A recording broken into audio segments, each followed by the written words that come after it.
The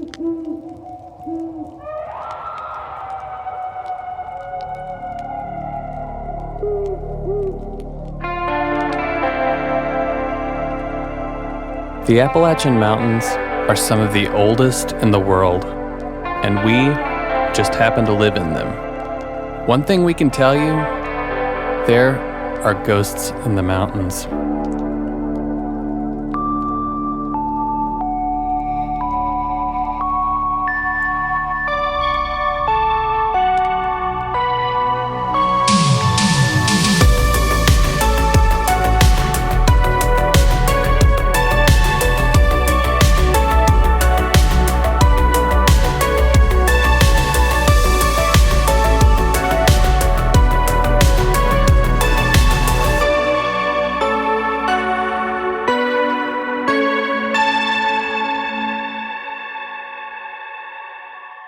Good evening, and welcome to another episode of Ghosts in the Mountains. Spooky Ghosts in the Mountains. I am your host, Caleb Hanks, and with me, the ever-loyal, wonderful, bearded, beautiful Dr. Captain Burgess. Brother, how the hell are you tonight? I'm doing pretty good tonight. How about you? Brother, I have, I've been in adventure mode recently. I have been sailing around and piloting a small submarine and a prawn mech suit, and I've been mining ore in the bottoms of the depths of that video game Subnautica. It's I was really about great. to ask what game this is. Yeah, it's really cool. great. Checks out. Good endorsement. But tonight, you and I, well, you're already a deep diver, and tonight we go on a subnautical quest into the heart of our hometown of Asheville, North Carolina. Now, tonight's episode, we're going to be talking about the reports of some sort of strange ghoul that would stare down at you from the top of the beautiful, historic Jackson building right there in downtown Asheville. Now, that is one of the probably most prominent, unique buildings that you will see on the Asheville skyline, aside from the courthouse and that kind of area, because there's like the big iconic pink roof that you see on all the Asheville postcards there at the courthouse, or whatever that subsequent building is next to it. But this one's kind of funny for me because aside from Helen's Bridge and the Grove Park Inn, hearing about some sort of ghost entity that would stare at you from the top of the Jackson building is one of the first hauntings that I really heard about in relation to like downtown Asheville proper. Okay. Had you heard about this one back in the day? Not really back in the day. Like I think I'd heard just the name, the Jackson building being haunted. Yeah. And then after looking into it this week, I realized I didn't really know any of this. And pretty much most of the stuff I'd heard about the Jackson building being haunted, I think came from you. So this was pretty new to me, honestly. Heck yeah, man. Well, I have been really, really interested. Number one, I don't know almost anything about the history of the building itself. I just really like the architecture. I think it's really cool. It's got some gargoyles hanging off of it, but from everything else, I don't know anything about it. So, dude, what the hell is the Jackson building? Why does it look different from the other buildings? What is the prominence of this thing, and is it really haunted? Well, I guess we'll start there because just going back to the building itself, it does have some interesting context because all the paranormal stories aside, it really is one of the most eye-catching and just interesting looking buildings in downtown Asheville, I would say. And it really has, as I've discovered, has a lot of local legends tied to it that have varying degrees of factual accuracy. But they're still pretty interesting part of Asheville lore either way. And I didn't know a lot of these. So there's kind of a lot of layers to get into with this. But we'll just start it off. The Jackson building, it's 100-foot tall. I guess it's neo-Gothic style. This kind of quasi-skyscraper. They call it a skyscraper, but I think I looked it up and there's a technical height you have to be at to be considered a true skyscraper. Yeah. It doesn't quite qualify, but back in the day, that was kind of the whole appeal to it, was that it was the first skyscraper in Western North Carolina.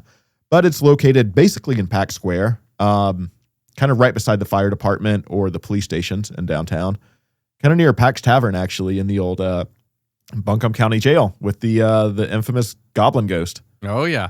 So there's some varying reports on, how many stories this building has, which I thought was kind of interesting. I've seen some reports say it has 12 stories. Some say it has 13, and others have 15 listed. So I just looked at a picture and counted for myself on this. And from what I could tell, just from the outside, there are 12 floors in the main building. And there's like an additional kind of structure on the 13th floor with a balcony rooftop access. And then there's this observation or maybe clock tower, whatever it's intended for, located 2 stories above that. So basically, I would say 13 stories with an additional 2 on top for the tower, which is kind of interesting. Yeah, there's always some weird shit with the 13th floor. There is. There's a lot of things like with this actual skyscraper buildings that have elevators going up. A lot of them will skip labeling a 13th floor because of superstitions about that. Which is very odd that like that became a thing. Yeah, I was I can't remember what building I was in, but I noticed that at one time when I was in a building with over 13 floors because, that's kind of a rarity. I'm not in those all the time, but it was, some building in Charlotte that I was in probably back in the beer sales days, but I noticed that it's like, oh, there's no 13th floor on this building. And that was my first experience actually seeing that in person. Yeah, that's weird. Can you confirm for me, is there a bell in the top of the Jackson building? I couldn't find anything. It used to be used as a observation tower. Okay. So I've seen it called a bell tower. I've seen it called a clock tower. And I've just seen it called an observation tower, which I think is probably the most accurate. Dude, I want to cosplay Quasimodo and just hang out up there. Oh, man, there's some funny tie into that. Oh, sweet. Yeah. So. Let me just say, if he was a Quasimodo, I'd hate to see a full one. So yeah, the whole thing, as we kind of tied in, I think it's safe to say you could say it has 13 floors, which is pretty interesting knowing that a lot of buildings will go to the extent of skipping listing a 13th floor. So, right. Something of note there. The building was actually completed in 1924 after being developed by a businessman named Linwood B. Jackson. And as I mentioned, it was the first skyscraper built here in Western North Carolina. Lyndon B. Jackson. Linwood. Yeah. Lyndon B. Johnson. It was abbreviated LB Jackson. And I was like, I can't do this. I'm just going to call him LB Johnson. So I've got to type out Linwood. Well, if we do say LBJ in this episode, everybody, just remember we're not talking about the former president. Yeah. This is Linwood B. Jackson, clearly. Yeah. And this is pretty interesting because at the time, Jackson was just 28 years old. And he was this real estate developer who was trying to kind of cash in on Asheville's building boom. And he had this building constructed because he really believed in Asheville's real estate market and just business and tourism market at the time. But still, as a 28-year-old, that's quite an achievement to build the city's tallest and first skyscraper. Yeah, I guess life expectancy wasn't all that great back then. So he's like, I got to be an architect by 28. Jesus Christ. Fair enough. And he kind of bet on himself with this too, because, that's not a a cheap construction project there, if you will. Yeah. And for the time, he was kind of right to do that because the building was actually fully rented before construction had even started, which is pretty crazy to think about. This whole 13-story skyscraper building had been completely rented out by random businesses, tenants, and everything before construction had even broken ground. It was a collection of legal firms, realtors, insurance agencies, engineering firms, accountants, finance companies, and even a commercial artist rented space in the building. So place was pretty packed out and primed for a big boom there. And years later, they built an underground sandwich shop underneath the thing. Remember that place? Yeah. It was actually most recently Stay Glazed Donuts. Oh, yeah. Okay. I never went there when it was the donut place. Yeah. I just thought it was funny that it's like, we're going to make sandwiches, but we're going to do it underground. The donut place is cool. What's the wrestler that lives in town? The Edge? Does he? Yeah. Yeah. He used to go hang out at the donut shop. Weird. Yeah. I never saw him there, but they would always post on their social media when the Edge was stopping by. That's weird. Yeah. I didn't know we had a local famous wrestler in town. Yeah. And Dexter lives here too, if you didn't know. Yeah, I did know that one. Yeah. So anyways, back to this tower here, or skyscraper, if you will. But the tower that we kind of mentioned there, if it's a bell tower, clock tower, observation tower, well, at the time, it was used as what they called an observation tower, and it had this huge telescope that had 18 million candle power searchlight that was intended to kind of attract attention, draw people into the building, and have tourism for people to come up and use this high-powered telescope to basically a prime view of the night sky. Yeah, before all the city lights just knocked that out of the park. But that's a really cool concept. I didn't know anything about that. Never heard about that existing in Asheville. And like you mentioned, the building also features these leopard-like, they're called grotesques at each corner. They're mistaken for gargoyles. I didn't know the difference until this week either, but gargoyles actually have water spouts that are designed to get rid of water, like during rainfalls, kind of like intended for proper drainage purposes, where grotesques are just there for, decoration. Or some people say protection. Yeah, the whole gargoyle thing is a little strange to me because it's odd to me that a mythical creature ends up becoming a very common architectural feature. Like, why were they like, no, this building needs some gargoyles? Or do you think that like one artistic person like made that and then people were like, oh shit, dude, your building isn't anything without gargoyles? Well, I mean, considering their purpose of being, a drainage unit, it's a lot cooler looking than just having a little spout on the side of your building. So, True. I think it kind of comes with that. And then I think the kind of the grotesque thing, if you will, comes into play even more on the protection, like warding off evil spirit side, because there is no practical use. They're not used for drainage. They're just there more or less for decoration, like I said. Yeah, but when you look at like a fountain, most of the time it's like a fish. You could put fish on the side. I don't know if it makes more sense for a fish to be on the side of a building, but yeah, but no, I've definitely seen the gargoyles that have just like this open mouth of some sort of creature that is draining off whatever's up there. They just look like they're vomiting. Yeah, basically. I think that's the scary part of it. Those are bargoyles. They vomit a lot more. Yeah. So the grotesques actually lead to the first local legend that's associated with this building. And you kind of alluded to it here a little bit, but in the book Asheville, Ghosts and Legends, the Jackson building is described as follows. It rises 12 stories high with a Gothic tower perched atop, which reminds one of the 1939 film, The Hunchback of Notre Dame. The bell tower that was used in the 1939 movie is the tower of the L.B. Jackson building. So that was news to me. All right. Because first of all, I didn't even know there was a 1939 version of The Hunchback. Yeah. And let alone, I had no idea that there's this alleged Asheville tie into it. So of course I wanted to like dig more into that because that's just kind of like briefly mentioned. I'm like, no, that's a kind of cool piece of history. Let's see what there is to it. Yeah. And all I could really find were some Mountain Express articles that just repeated the same claim from this book. And when the author was asked about the source of it, he said it comes from the scholarly work Asheville Ghosts and Legends by Ken Taylor. And it looks like a handful of Mountain Express readers were just as dissatisfied with this lack of explanation as I was. So they reached out to this guy named Ken Hank, who at the time was Asheville's local film expert, who also happened to be writing for Mountain Express at the time. Oh. And to Ken's knowledge, this 1939 film was an entire Hollywood production, and he saw no reason for the studio to travel to Asheville just for this building. He stated, more or less possibly set the record straight. The original author seems to have come across this book called Asheville Ghosts and Legends, which does indeed make the leap from saying the building reminds one of the bell tower and the 39 Hunchback to boldly stating that it was used in the film. If you don't know the film, chances are you would take the statement at face value.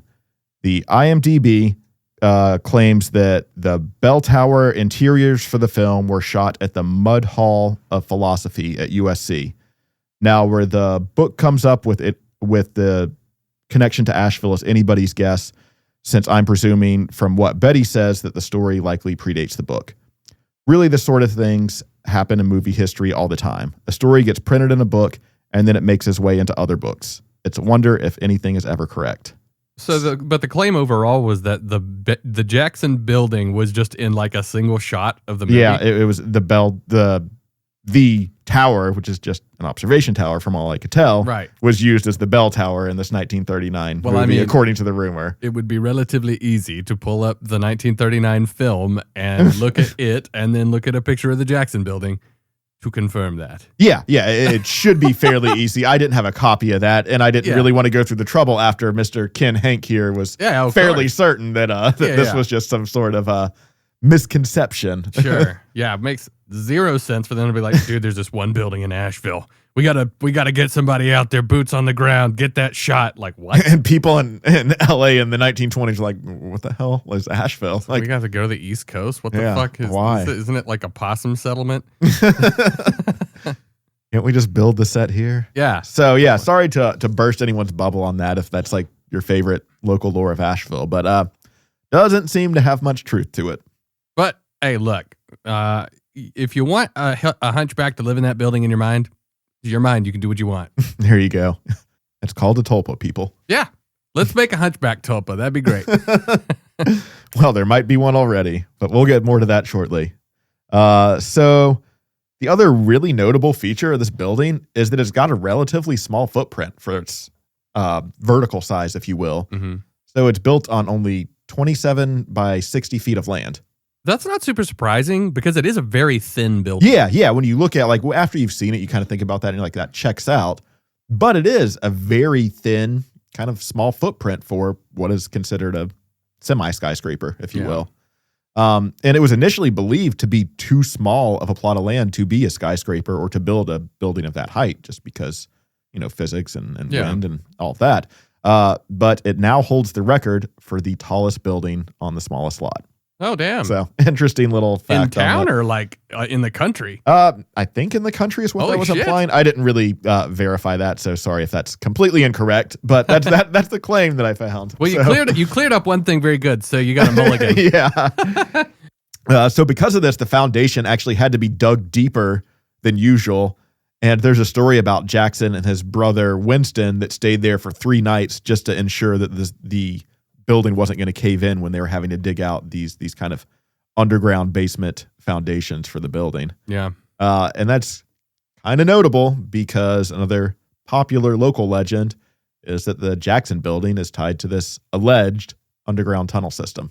Yeah, that would kind of make sense because I had always heard that there were, at least back in the day, there were some entrances up near what used to be the Vance Monument. And I mean, dude, you're a stone's throw. Yeah, we talked about that in the Goblin Ghost episode. So yeah, exactly what you mentioned. The Jackson building would be in the path if there was a tunnel. And again, this is all alleged hearsay. There were confirmed restrooms underneath the old Vance Memorial or Vance Monument. I think there was something like that. Yeah. I almost mentioned that. But it is kind of interesting when you think about that because they obviously have a robust enough, basement quarter at the Jackson building to have multiple businesses in there.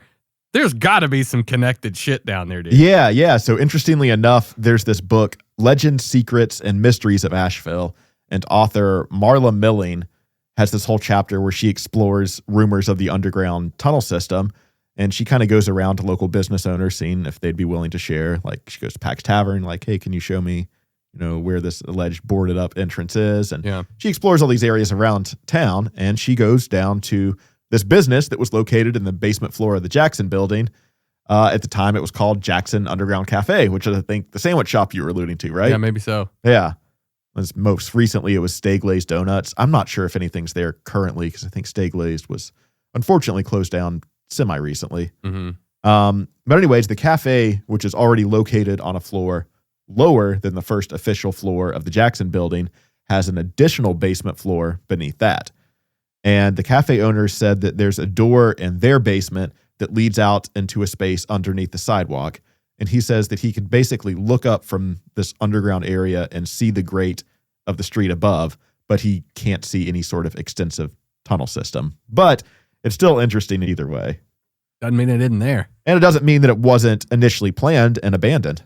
Or cemented over. Yeah, either or, for sure. Yeah. That's kind of telling. Yeah, in a way, for because sure. it's like if there's that much extension out underneath the street. Yeah. Come on, dude. Yeah, for sure. If you're able to go and see the grate of the street above from 2 floors underground in the Jackson building, that's kind of interesting. So anyways, back to the early days of the Jackson building. As I mentioned, the building was fully occupied and bustling when it first opened up in 1924.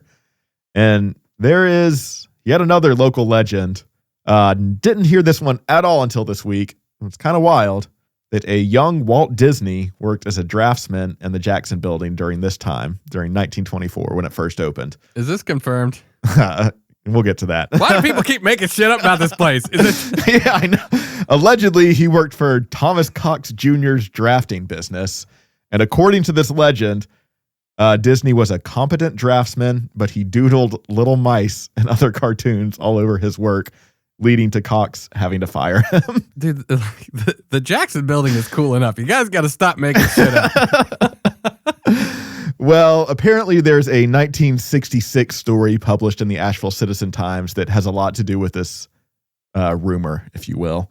The article takes direct quotes about this story from Cox's wife, while later mentioning in that same article that she struggles with her memory at this point in life. So take that for what you will. But then... I just love it. It's like, and Walt Disney was there too. So in December of 1997, the late Tony Kiss, who was a longtime reporter in Asheville, he did an investigation into this Disney connection. And he said, according to Disney's official biography, Walt Disney moved from Kansas City to California in July of 1923 and then started his own animation studio upon arriving. By 1924, he was already working on 3 separate films, definitely not Plat Maps and the Jackson Building here in Asheville. And I think this is probably either a case of Mrs. Cox having memory problems when she gave this interview, or maybe this was something that her husband just kind of used to claim after Disney became successful. You know how, like, I don't know, like, I don't want to sound derogatory or anything, but like, you know, back in the day before there was internet to verify anything, old timers kind of had like wild claims that you always kind of half wondered about, but you couldn't really check the validity of. And, you know, like, that's that same boy that I had to fire for drawing mice all over my plots, and he went and became famous. Yeah, so. I mean, some people just like to tell tall tales. Exactly. So, you know, I feel like it was some way of, you know, people's, you know, trying to have an interesting story or a claim to fame just through some weird tall tale connection like that is kind of what I would chalk that one up to. But yeah, pretty easy to verify that he was not here and certainly not during that time frame. But some actual crazy cool shit did happen down there. Was it the pilot of the Memphis Belle plane flew between the courthouse there? I mean, that's like right. Yeah, I was trying to find something about that this week. I couldn't remember the exact name of the plane or anything, but I think you remember you telling me the story about the guy. I think that was part of the it was part of the information on the Haunted Asheville tour, and I remember seeing that somebody had done like a painting of that. Oh, that's cool. But he was like a military flyer, and he just like pulled that stunt and he flew between the 2 buildings, which is, as far as I know, it's true. Yeah. Kind of crazy because that is not a lot of space. Yeah, right. There was actually a somewhat famous connection to the building that wasn't Disney, though, and somewhat famous, you know, not quite the level of Walt Disney, but still interesting enough to note that when Jackson was going shopping for plots of land to build the skyscraper on, the land that he purchased actually belonged to someone named William Wolfe, who ran a tombstone engraving business at that same location for years prior. And there's actually a monument to William and his work as a tombstone carver at the corner of the sidewalks there outside of the Jackson Building. And if that name sounds somewhat familiar, it's because William was actually the father of famous Asheville-based author Thomas Wolfe. Yeah, that's what I was figuring. Yep. So, in addition to Thomas Wolfe's own literary history, he kind of has his own paranormal ties to Asheville that we'll kind of have to get into one day on its own separate episode for sure. Dude, I was thinking, what if a guy named Walt Disney worked at the Jackson Building?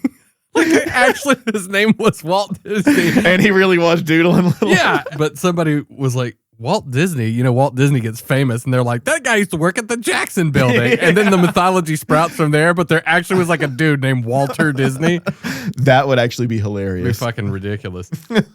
So to go back to Wolfe's kind of alleged paranormal ties to Asheville, I won't go too much into them, but in the final chapter of his first book, Look Homeward Angel, the main character, Eugene, meets his dead brother, Ben's ghost, by Pack Square in front of what is described as what would now be the Jackson Building. Creepy. Kind of a weird connection because that book came out, I believe, in 1929. Yeah. So, after the building was complete, but kind of a weird connection to have a ghost character associated with it long before there were any paranormal or ghostly ties to the building. Yeah, that is weird. But then again, that could be where some of this shit comes from. Maybe so. I mean, that's a huge book. Well, yeah, you think about it and you talk about...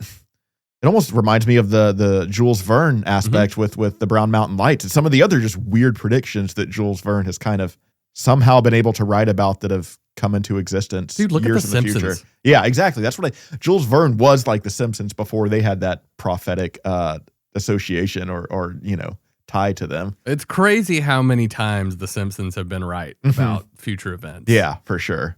So, as you could see, the Jackson building was intended to be this beacon signaling to the rest of the country that Asheville belongs on the map of this list of important cities. But, of course, as we have the foresight to know, the Great Depression would take its toll nationwide just 5 years later. And the Depression hit Asheville hard. Western North Carolina's largest bank, the Central Bank Trust Company, completely folded, and fortunes completely vanished. Families lost their homes, and the city soon defaulted on its overwhelming debts. But rather than filing bankruptcy, the city of Asheville chose to pay off its debt, which took nearly 50 years to accomplish, which I actually didn't know. And this kind of spending freeze to be able to pay off this debt is the reason that there wasn't a lot of modern expansion with buildings in Asheville. So that's the reason that a lot of these buildings, like the Jackson building, are still there today and weren't torn down for more modern replacements, is because there wasn't any sort of funding to do any projects like that for years. And thank God, because I mean, they recently did like a beautification of what used to be the BB&T building. Yeah. That thing, that like it looks a little out of place. Well, here's the thing. I think that the new version is so much better than that just block of crap that the BB&T used to look like. Fair. Just blandest, like late 70s, early 80s bullshit, no life architecture. I think the BB&T looks fantastic. Now, I can't remember what it is, but I'm so glad that they left buildings like the Jackson building intact and didn't, bulldoze those to put up a bunch of what used to be the BB&T. Because look at how much character that adds to the look of the city. Like, you want more. I think that Asheville is a very diverse looking downtown. It is. And I love it. And there was a comment that the different types of architecture, there's like 30 different types and styles of architecture represented throughout the buildings across downtown Asheville. Yeah, it's which sick. Kind of goes over my head because that's not something I really study. But like when I hear something like that, that's kind of wild to think about in perspective. And it makes sense because like I've always thought downtown just looked like some kind of hodgepodge art project with all the different kind of styles of buildings. That's true. You got the Basilica of St. Lawrence sitting there looking crazy as shit. Future episode there too, for sure. Oh, 100%, dude. Yeah, I love the architecture in Asheville. I think it's so damn cool. And anything that they tried to put in that was like more modern, I'm like, can we please do something with that? And they did with the BB&T. I think it looks so cool. Yeah. I think the architecture is a nice eclectic representation of the city itself. That's what I was trying to say. Yeah, there you go. Well said. But, on the more tragic side of this, to go along with the Great Depression, it was also reported that as the Asheville economy kind of failed at the time of the Depression, at least 12 people jumped from the top of the Jackson building to their demise. Well, other sources claim as many as 17 people ended their lives from this fall, but there, are varying accounts of the story, and I can't really confirm the number of people or really if any people allegedly jumped to their death because just the lack of records during the Great Depression. Yeah. Yeah, right before the episode, Austin and I were kind of talking about, there were reports that people had jumped from the building, and we had talked on our episode about the murder of Helen Clevenger about how the Battery Park Hotel had blocked off their upstairs. At least I had heard this. They had blocked off their roof so people wouldn't have access because people kept jumping off the thing. Well, before Battery Park Hotel was there, the Jackson building was probably the highest peak in town. Yeah, it was for sure. As morbid as this phrase is, probably the best spot to do it. But I would assume that these reports, at least some of them, are true, which is going to add to this whole idea of there being like this ghostly association with the building. Yeah, it's tough just because, especially right around the time of, late 1929 when the stock market crash happened, from what I could tell, that everything was so chaotic. Yeah, there were news records happening, but there's a lot of records that were kind of lost during that period from everything I could see. So it's potential that this definitely could have happened. It seems that, let's not sugarcoat it. This was happening nationwide. It's not like people weren't jumping off buildings in other cities when the stock market crashed. So yeah, there's definitely potential for that. There's just nothing to substantiate that factually in like newspaper or death records or anything like that. Yeah. But the most common story that's told about this actually involves or really revolves around a single businessman who came into his office on the 12th floor of the Jackson building on the morning of October 29th, 1929, also known as Black Tuesday, or the day the stock market crashed. And he soon found himself that day with no assets, no cash, and he came to the decision that life was no longer worth living. So he looked out his office window at the mountain skyline one last time before plunging to his death 12 stories below. Oh, man. And today, in front of the building, kind of inlaid in the brick design, there seems to be what oddly looks like a target or a bullseye. And some believe that the target is the dot where the man hit the mark. But this is really considered a dark myth or dark part of urban legend, really. Yeah, but I'm fairly certain they've got a placard on the thing that explains what it is. But it is kind of weird that there's like a circular target out in front of the damn... It is, and the placard doesn't have anything to do with the target. The placard is actually the placard for the Thomas William Wolfe. Thing? Yeah, okay, William Wolfe. Yeah. So that's just happens to be located right on the target there. Now, there's a local historian named Kevin Frazier, and he says that he's heard, but not confirmed, that a landscape architect put it there to mark the spot where the man jumped and hit the ground. But again, heard, not confirmed. But it if you look at it, if you just pull up your Maps app on your phone and just search for Stay Glaze, that's probably the easiest way to find that building. You'll quickly find what definitely looks like some sort of target there. So I gotta say, coincidental or not, it's odd. It's maybe when you're looking at it through the lens of like how we're investigating it, it looks a little stranger. Mm-hmm. Maybe to everybody else, it's like, oh, cool, yeah, it's like a circular thing. But dude, it is a little weird. Yeah. Maybe this is just like a little lack of foresight as to what it could kind of look like. But when you have one of the taller buildings in town and you have like a target, a bullseye there, what the yeah, fuck? yeah, exactly. It's kind of weird. And some people say it's just a dark way to memorialize that. It's like that's got to be like. That's beyond dark humor. Yeah. That's kind of like unless somebody really did just have a dark sense of humor and just were like, oh, let's float this and see if it slips through the cracks. I Because guess shit like that does happen. True. Yeah. I can't rule that out, I guess. And that really hasn't stopped the legend around that target or bullseye shape from growing, because it said that if you stand in the center of the bullseye and scan across the windows of the top floor of the Jackson building, you could see the man that allegedly jumped standing behind the glass, staring out over the city. He's said to appear most frequently on nights when the moon is hidden and the sky seems darker than usual. And his appearance is heralded by a static charge that starts at your feet, coming from the ground where he drew his final breath. The hairs on your arms stand up, and suddenly you see a dark figure appear in the window where there was no one there before. Just as suddenly, the apparition vanishes. Some people even report seeing out of the corner of their eye a man in old-fashioned clothes standing on the roof of the building, a roof that is now blocked from access, and a building which is, sadly, not open to the public. So when they're talking about this main apparition, they're saying that you would see him out in front of the building as well as up on the top of it? They were saying that you would see him like standing behind the glass in his office, like where his office would have been, and then up on top of the building. And you know, there's a lot of variations of the story. This is just kind of like a lump sum pulling out the common threads that are most commonly appearing in all these, kind of just picking them together. But you know, the most versions of the story, the two most common threads that are there are the reason for the suicides being the stock market crash, and the second one being that there is some sort of man or entity that haunts the Jackson building. Yeah. So tenants and workers who have frequently been in the building before, old tenants obviously, have reported hearing unexplained footsteps, glimpses of shadowy figures from the office windows, and rumors of lingering spirits that still dwell where the observation deck once stood. Footsteps. You always get those damn always footsteps. Get the footsteps. So one tenant describes a story of feeling being watched and just kind of that uneasy, heavy sensation all throughout one of her shifts. And she's all alone on the 12th floor at night trying to wrap things up. And she's getting ready to leave the office and claims that she was unexplainably pushed back into her chair when she tried to stand up. And this was kind of the nail or the straw that broke the camel's back on this, because she struggled to even go back near the building for years after that. Misogyny in the workplace, even in the afterlife. All right.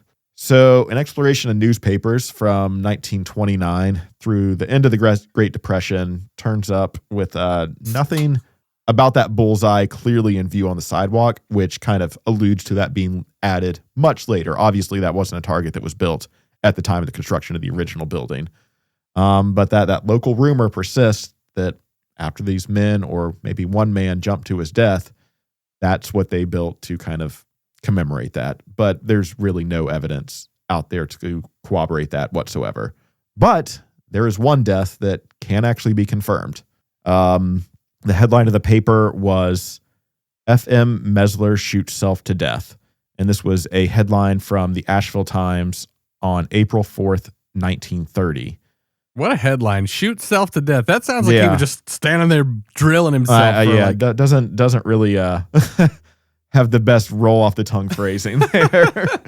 Frederick M. Mesler, 66 years old, pioneer real estate man of Asheville, committed suicide in a vacant office of the Jackson Building.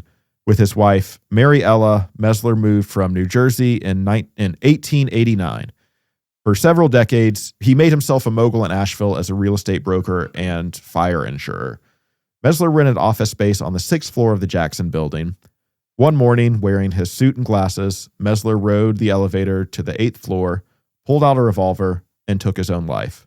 A secretary found Mesler's crumpled body in a puddle of blood around an hour after he committed suicide. Police found 2 notes, one addressed to his wife and the other to his son. The letters made clear his intentions to leave the world due to his failing health and financial troubles started by the 1929 stock market crash. A will notified authorities to grant Mesler's moderate wealth to his widowed wife. A few days after her husband's suicide, Mrs. Mesler moved to Rockingham, North Carolina to be with her son. So there is actually a tragic story of taking one's life tied to the events of the Great Depression here.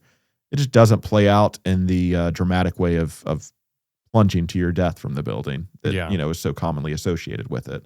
Yeah, so I'm remembering back in the day when I started going down there and heard that there was this thing that would supposedly look at you from the top. Yeah. And I almost think that there might be some kind of, I don't want to say optical illusion, but there's like some kind of thing that like reflects up there. Because I remember people talking about maybe seeing something that almost looked like glowing eyes. Interesting. And I remember standing down there across the street looking up at the place and seeing something that almost kind of looked like that. But I almost got the kind of vibe there was something up there that like reflects a little bit and would kind of give the illusion that you could see like eyes. Huh. Interesting. Let me jump back to this here in a second here, because there's something I might have that'll tie into that. And sweet. I'll have some questions on that for sure. Yeah. By the way, I have ADHD, everybody. I am diagnosed. So there's actually one more story of another tragic event leading to another entity allegedly haunting the Jackson Building that occurred later in 1942. And according to this story, on a summer day in 1942, witnesses noticed a woman leaning out of the 5th floor window of the building, or on the building. She was leaning from her waist with her whole torso protruding from the window and shouting something unintelligible. From the street below, people thought that she might be trying to hail a taxi, while others said that there were no taxis in sight, so they didn't know what she was yelling at whatsoever. It just seemed like she might have been going a little bit crazy. But she continued to yell while leaning farther and farther out the window before losing balance and tumbling to her death 5 stories below. Tenants have reported seeing the ghost of a woman in addition to this male spirit that we previously alluded to. Now, like other stories of people leaping to their death from this building, I can't find any sort of news source or death record to confirm this. And I actually really only found this version of the story in one book, which is actually the same book that claimed the Hunchback movie was filmed there. So again, take that for what you will. Dude, I think that people just look at the Jackson Building and it's kind of weird looking compared to all the other shit around it. Yeah. And they're like, I bet some crazy shit went down there.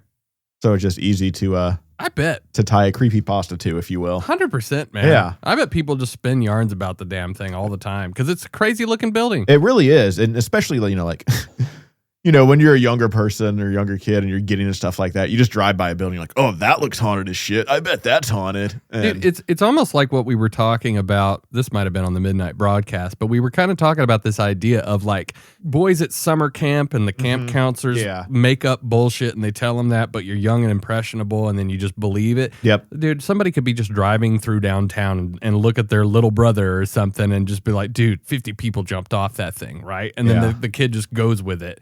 And he believes his whole life that like all these crazy things happened, but they just were bullshit. Yeah. And that very well could be the case in a lot of situations. But, regardless of everything else, whether these, deadly leaps were actually occurring or whether they've just kind of become part of Asheville urban legend, like you were saying, we do know that at least one tragic stock market crash related death did occur in the building. So it does kind of add credence to the stories from these former tenants of the ghostly encounters they were having there. Yeah. But actually one of the most intriguing encounters with this entity isn't really an encounter. I'd say it's kind of an interesting photograph at the very least. And that photo was actually published in the last chapter of our buddy Joshua P. Warren's book, Haunted Asheville. Nice. So this one might be one that was part of the script for the ghost tour, if I had to guess. Probably so, yeah. But this took place around 1983. A gentleman named Robert McKell Jr., who was a photographer and just this enthusiast for local architecture. He was going for a stroll through downtown Asheville one night, taking some photos of like we said, the diverse architecture. And when he got to the Jackson building, he decided to set up for a long exposure shot just because he felt that that building in particular deserved some sort of special attention there. So, he also happened to know that it was closed for renovations at the time, so there wasn't going to be any sort of movement in the building that was going to mess up his slow exposure shot. Yeah. Because, you have to allow some time for that to happen. But that basically kind of gave him the confidence to move forward with that. And this is interesting because he claims this was on a full moon night. He set up his camera for this long exposure shot. And as the camera was going to capture the image, Robert sat there watching the building, making sure there was no motion or anything that's going to interrupt or interfere with the shot being taken. But later when the photo was developed, he noticed something that genuinely just confused him, because in the top left-hand corner of the tower, not the building, but the observation tower, there was a strange white form that had developed in there. And Robert was 100% certain from, being very cautious and noticeable and trying to notice there was no movement in the photos of being taken. He was very cognizant of that. So he was certain this image or this figure was not visible to the naked eye at the time of the shot, which is pretty weird. Now, some say that this looks like a sort of melancholy figure that's looking drearily below at the city, which I think is some of the explanation that you've given me of this entity before. Yeah. And others have kind of just dismissed it as this like trick of light or a glitch or whatever, light refraction, if you will. But soon after showing this anomaly to a couple friends and fellow film enthusiasts, he was actually informed of the tales of suicide associated with the building himself, and kind of became more convinced that what he captured was something a little bit more anomalous than he could actually explain. I mean, anytime that you're working with like long exposure stuff, there's a lot of different variables that can, cause things to look weird and wispy and that sort of stuff. I'm not saying that I think that this is what it is, but there's always the possibility that like a bug could get into the shot. Yeah, he's watching the building, but maybe a little bug flew into the lens that he didn't notice because he's watching the long scale. And could like a bug wing can reflect light, and it can it can create anomalies. Again, I don't think it's impossible, but again, I haven't seen this image in a long time. If I did see it back in the day, I'm assuming I did. Yeah, I'd like to see, a color copy if it did exist, or maybe it was just a black and white shot, because it's printed in a black and white book that's, not the highest quality. So looking at it, you can't really tell exactly what's going on in there from the quality that was kind of reprinted in Warren's book later. I will say, even just from the sake of like probability, it is kind of odd. Yeah, exactly. That an anomaly would appear right in that specific spot. Exactly. That's all I'll chalk it up to, just because, it's one thing to hear these stories of former tenants being like, oh, I just felt being watched, or I felt footsteps. And yeah, there's a lot of things that could happen or explain for situations like that. And some of that just kind of chalks up to hearsay, but like, oh yeah, I know someone that used to live there that heard things, but it's never firsthand. It doesn't seem to be firsthand in this case. I just got to say, though, dude, when we were doing our investigation of the Capitol building there in Raleigh, I thought I saw a white blob out of the corner of my eye, and I reported it to the team. And I had no prior knowledge to anything in the specific room that I saw that out of the corner of my eye beforehand. I knew that the place was reportedly haunted, but I didn't know anything about the Senate chamber there. And there ends up on this show that we do on Guts and Bolts on the Travel Channel that they had caught on the security camera footage this white blob standing no shit right where I saw it. Oh, yeah.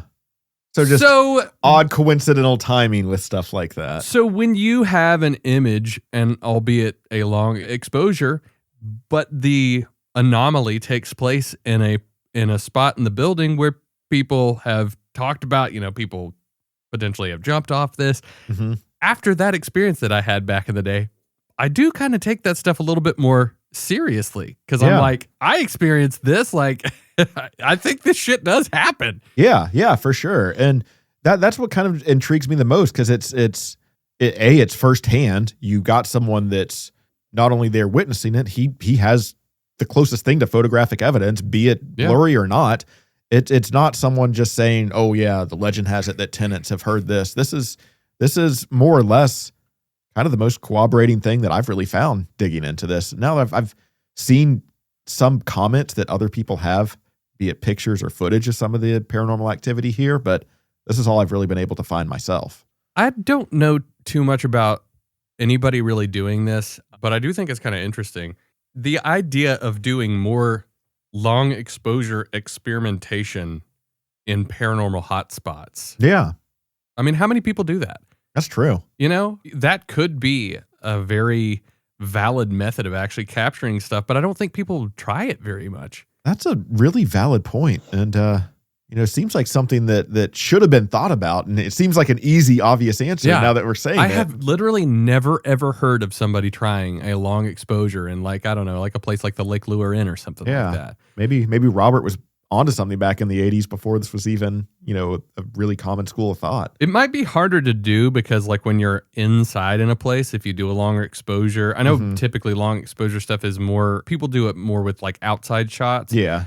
Because I would assume that when you're inside doing a long exposure that the light, because like even in the middle of the night at the Lake Lure Inn, the lights are on. That's true. So it would probably just wash out the entire scene. Yeah. I would imagine. Maybe. I've never experimented too much with long exposure stuff, but maybe we'll experiment with that. That's kind of cool. Yeah, totally open to. I mean, the worst that could happen is we nothing. Get washed out bullshit. Yeah.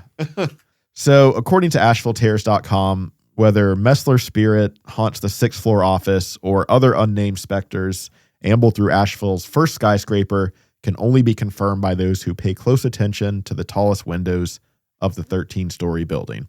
Maybe it's even the ghost of Linwood Jackson himself, checking in on his most impressive work. One could even suggest that the residual energy of William Wolfe's laboring over markings for the deceased could be captured in the Jackson building, which I think is kind of an interesting theory that you don't really hear brought up, is that before this land was even the Jackson building, this was a workshop that kind of entirely revolved around death and commemorating that and memorializing those people. Yeah. So we talk about, residual heavy energies being attached to land or buildings or what have you. So that's kind of an element that really wasn't brought up on anyone else's theory that I thought was cool and worth mentioning. Yeah. I mean, it's an interesting thought. Yeah, I don't think that that's 100% what's going on here, but I just think it's kind of an interesting tie-in that's at least alluding back to this place has kind of had a bit of a dark history even prior to the events of the stock market crash. It's like afterlife car shopping. You're like, I like my tombstone, but I kind of wanted to go check out the other ones. It's like, is there really that little to do when you're dead? Honey, we're going tombstone shopping again. Dude, that's a creepy thing. I think about that sometimes. It's like you end up with whatever your family picks out because it's like, I mean, maybe somebody goes. I'm sure some people go and they're like, no, I want that one. I'm pretty sure like that's a thing that older people probably look at, right? Yeah, I mean, but also like who's actively thinking about that shit? It's like, okay, I know I'm going to die, but do I really have to go tombstone shopping? It's a Saturday. It's beautiful out. I don't want to do this. Yeah, you get it out of the way once and you never think about it again. Yeah. I think it's better to like just die and then not really care. It's like, I'm dead. I don't know. I don't care what my tombstone looks like. Yeah, valid. Are we gonna be able to order our tombstones on Amazon? I bet that's something that sadly probably happens already. Probably. All right. This is weird. Let's move on. I don't have much else. Oh, that's it? That's pretty much the dead end that I reached on this. That's what's about exciting, as far as though? the rabbit hole goes. What I think is very exciting about this is it's not confirmed. Yeah, exactly. That there's paranormal activity in the place. If anything, I think that this presents a hell of a good case that there actually is maybe more paranormal activity associated with the place than we even thought prior. Because the few main stories that you brought up here are the one guy jumped, right? The unconfirmed one. Okay. Guy jumped. Okay. Unconfirmed. Yes. The guy that was looking out his window. Yeah. Okay, fine. That's fine. That's kind of like the hodgepodge version of the urban legend with all the common elements still stacked in there. Where the confirmed death was the gentleman that shot himself. Yeah. Well, either way, that's a pretty morbid situation. Yeah, I don't think it necessarily matters how the death happened. I think that adding the aspect of these people jumping to their death definitely adds a bit of a flair for the dramatic and makes it more memorable and almost makes the story resonate harder in some way. And it definitely makes the weird target shape a lot creepier. But big time. The actual confirmed death in the building was the self-inflicted gunshot. We run into this a lot though when we're looking into things that have happened around town. And, maybe I think about these things a little bit more conspiratorially minded than your average bear. But I do feel like here and there in places like the Grove Park Inn and areas where these are places where you're trying to encourage people to either come and stay or do business in your building, you are not going to, obviously, if somebody dies or somebody commits suicide, most of the time there is a public record of this event taking place. Yeah. Which is, in most scenarios, the most damning evidence to the contrary. However, when you look at the legend of the Pink Lady at the Grove Park Inn, there's a lot of weirdness about that. And there does not seem to be any confirmed death of like somebody who died here. Yeah. But there's a hell of a lot of talk about it. Yeah, for sure. And I kind of look at this, point in time in town where it's almost like, well, did they report everything? That's a very valid way to look at it, especially considering the time period. There were other concerns going on. When the Great Depression is going on, I think it's good for selling newspapers if you say so-and-so jumped from the Jackson building. Maybe people just didn't. Maybe it just never happened. Yeah, but again, I do think the lack of records excuse can only go so far because the death of Mesler happened just a year later in 1930, and there is confirmed record of that. So it's like you can't pick and choose what you're going to be able to excuse a lack of records on when just a year later there was significant evidence to confirm that a suicide happened there. Yeah. But again, these stories of the people plunging to their death seemingly occurred, if not the day of the stock market crash, then shortly after. So it almost seems like this was such an impulsive thing that happened almost within a short time frame of what was really one of the most chaotic parts of this nation's history. Yeah. Yeah, sure, I could see how things could maybe get swept under the rug or just completely missed. But that still seems so significant that you just wouldn't make record of it. And that to me is the most damning thing. It's just like, I think a lot of people look at the Jackson building and go, people would had to have jumped off that. Yeah. Yeah. The target doesn't help. The target doesn't help. The target's just odd. And like, it's super odd. Regardless of if there were not even stories of suicides associated with this building, having a fucking target right beneath a 13-story skyscraper is kind of odd. Well, odd choice. I do kind of understand why they made a memorial in that shape.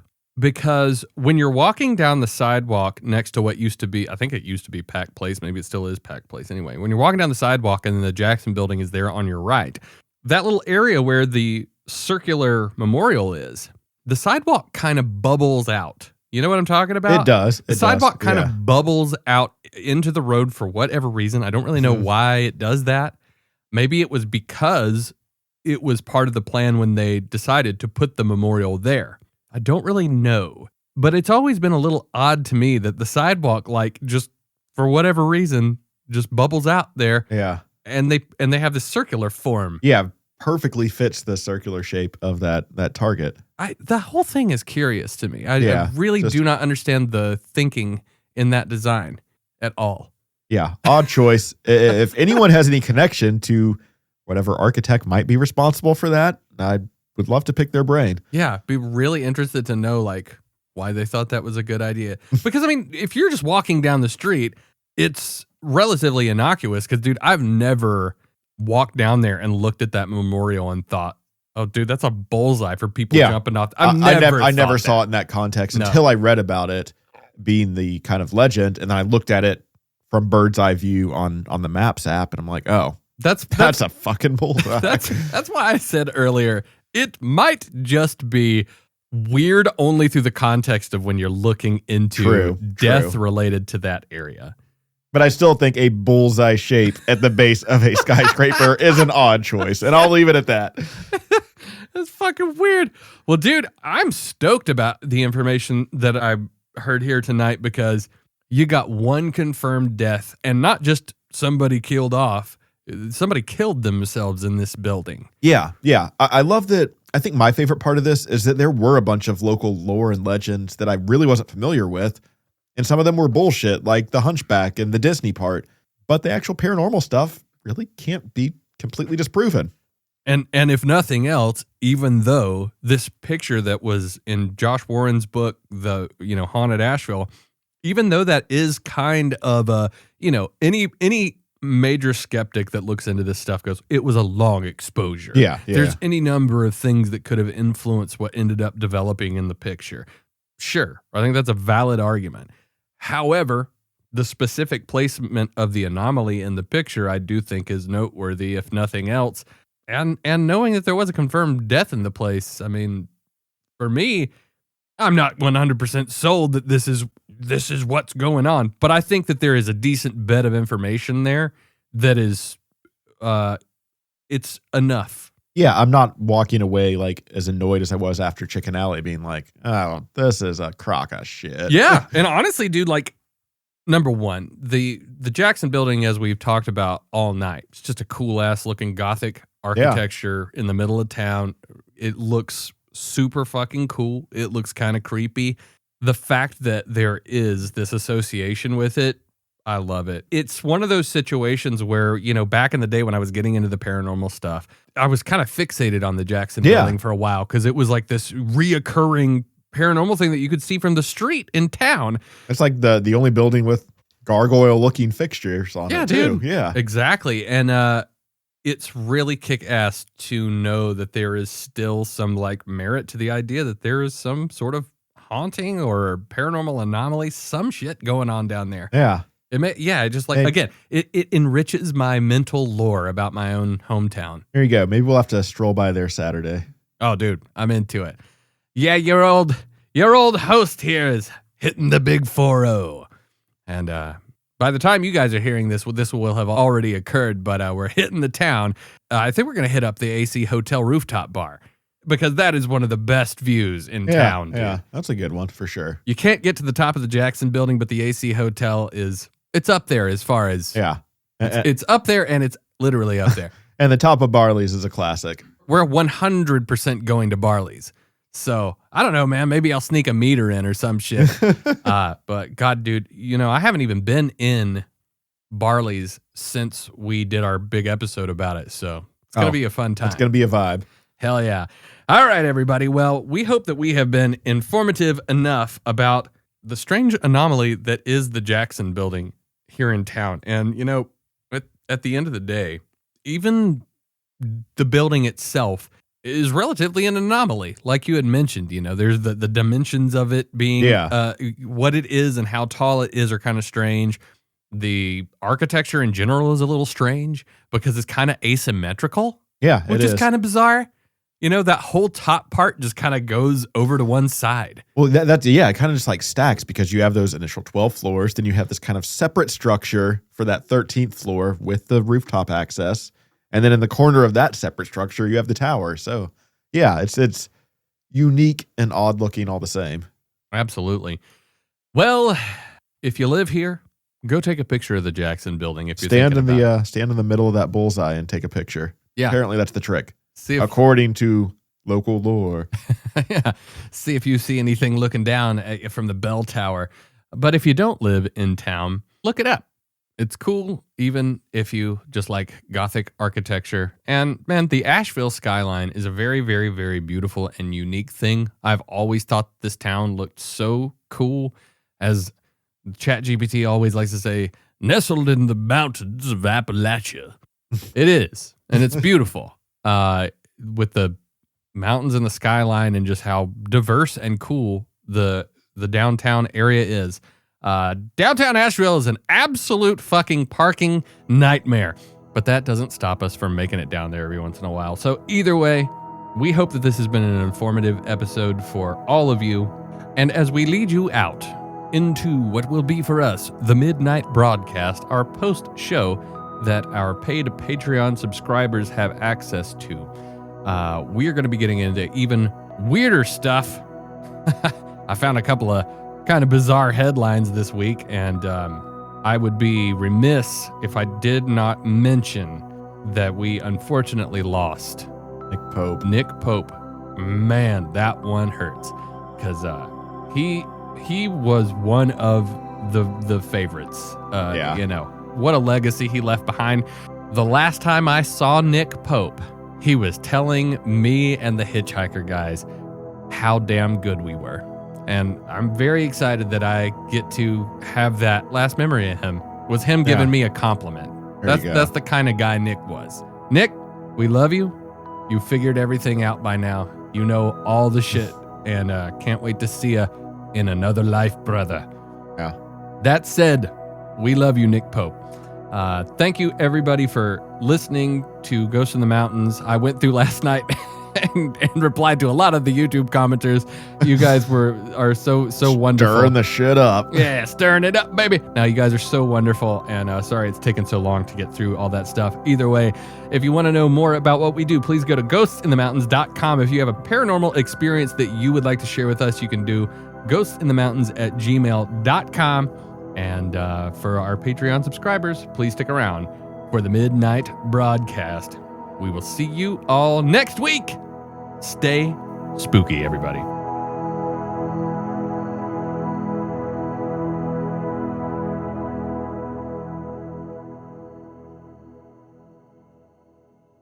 Hey, you know, Walt Disney wasn't the only one that worked at the Jackson building, right? You want to listen to the people that worked there? Yeah. Here we go. All right. Number 1, Walt fucking Disney. Number 2, Jamie, the guy that's off camera on the Joe Rogan podcast. Here we go. Here's another one. The Edge from U2. He's not the wrestler. And last but not least, and this is a big one, Gary Busey's hairstylist. Oh, that's an impressive list. I tell you what, there's some magnetic thing going on at the Jackson building that people just don't understand. All right, there's your dumbass Easter egg for the night. We'll see you on the midnight broadcast. Good night, everybody, and see you next week.